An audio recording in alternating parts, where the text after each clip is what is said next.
Hi everyone, sorry it just had a couple issues with the streaming software. Couldn't get it to work. For some reason it did work yesterday and a couple days ago, and today it just throw some kind of error. So today I do want to talk about how to get into beekeeping, how to start, and what kind of minimum equipment you need uh, to get it going. I will post all the links in the description, and I will actually try to remake this video. So basically today um, we're gonna talk about the basic equipment. First is you need a hive set, a permanent box. I recommend using 10 frame length trough box for hobby beekeeping.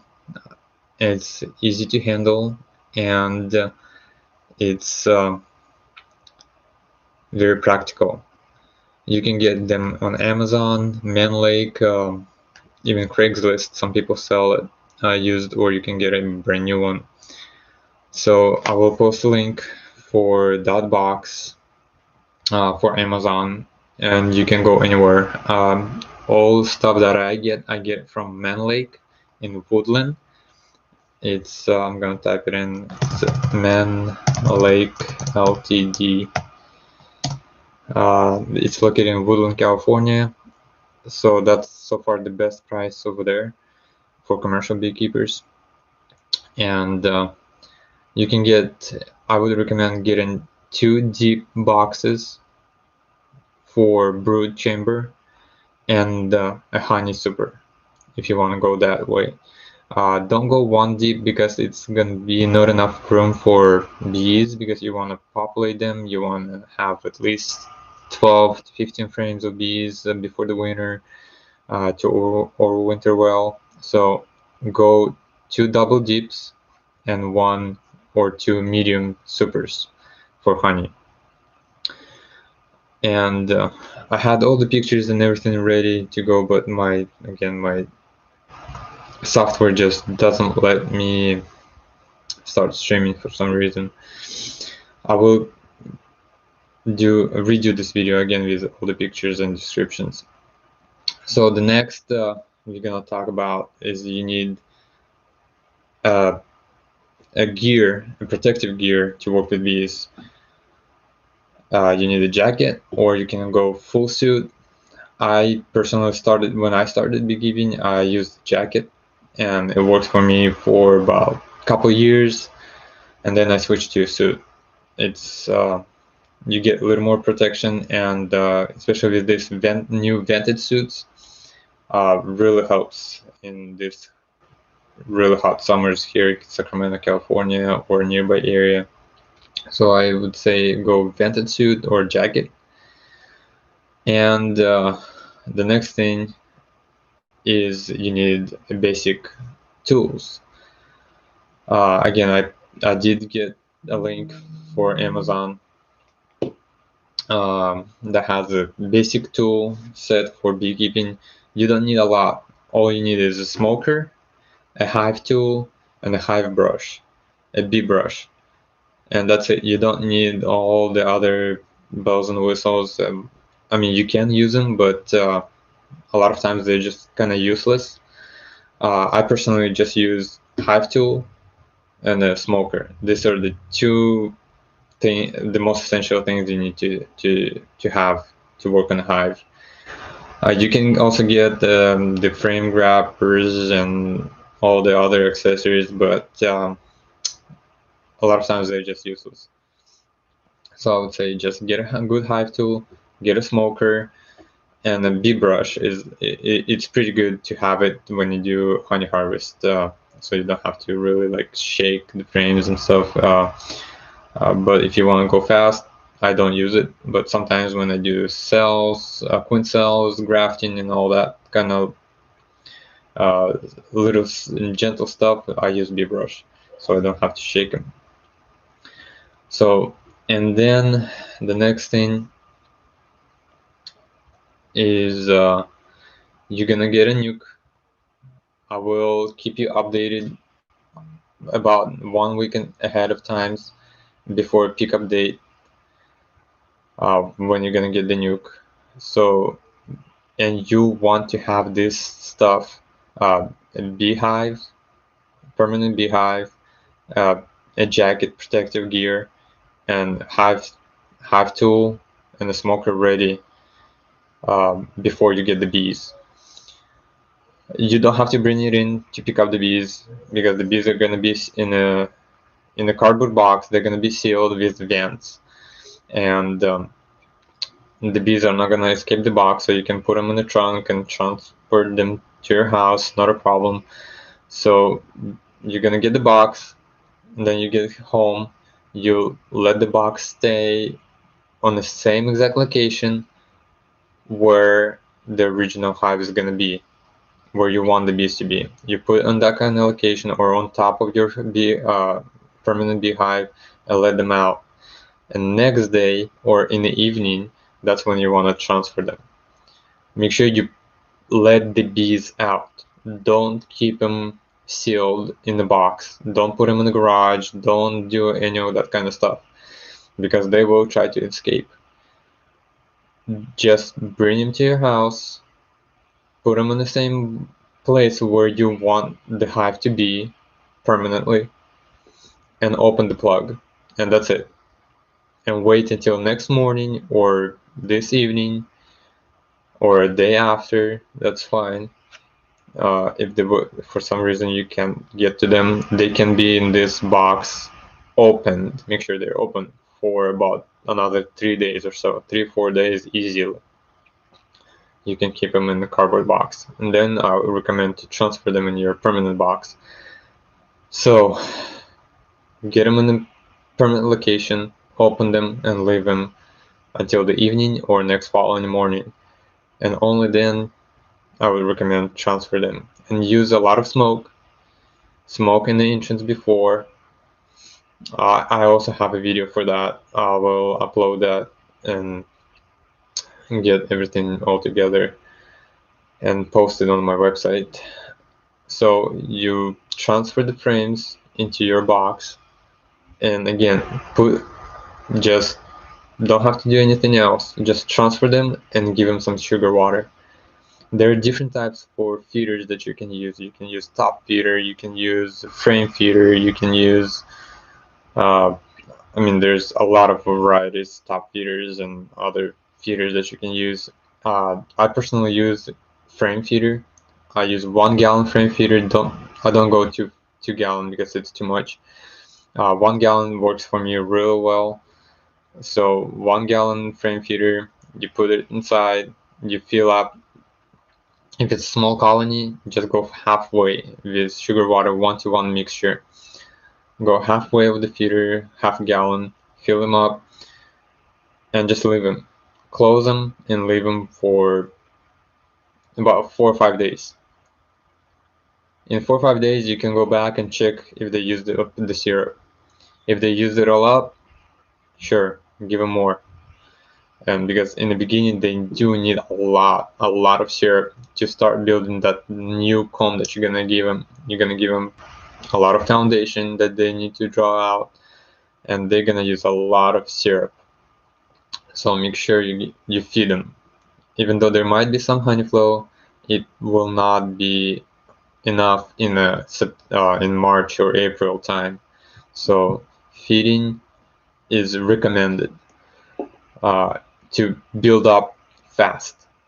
If you already have a bunch of honey comb frames, then that's a different story. You don't have to use that much energy, but they will still use quite a bit to start the population growth.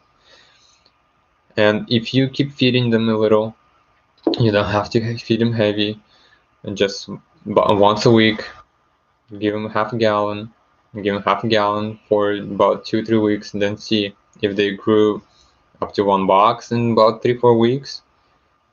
Add another box, and but we can get that going on in the next video or so. So feeding is essential. You don't have to do pollen patties in the springtime because there's plenty of pollen going on. they probably won't even bother taking it. So you don't have to waste your time and money on pollen patties in the springtime. And regarding feeder, I personally do not recommend using entrance feeder because it attracts other bees. If there's another beekeeper nearby, or some wild bees, or wasps and ants, they're gonna be attracted to it because it's outside there for them. Nobody's controlling it. The bees cannot protect it. So I do not recommend using entrance feeder. Use top feeder or inside feeder. That's regarding the feeder. And that's pretty much it. I also had a question about how to control a wax moth. That's for the beekeepers that's already been in beekeeping for a little bit, because they have empty frames, comb frames, and wax moth loves them. It will get into them, even though if you try to seal it, somehow it just gets in it and ruins the frames really bad. Some frames, yes, you can save them. If it's not too bad, you can use a hive tool.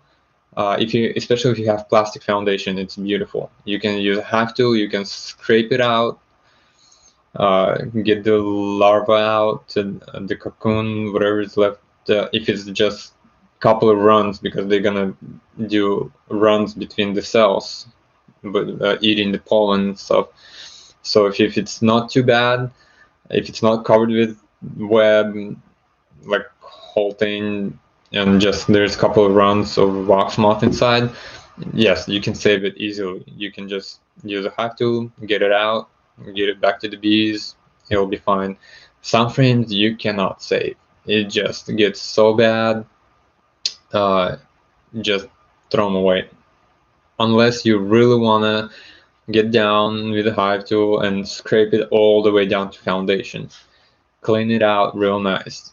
And maybe even get a torch and go around the wood part and torch it with a flame to disinfect it, because it gets pretty nasty. I had one time I just failed to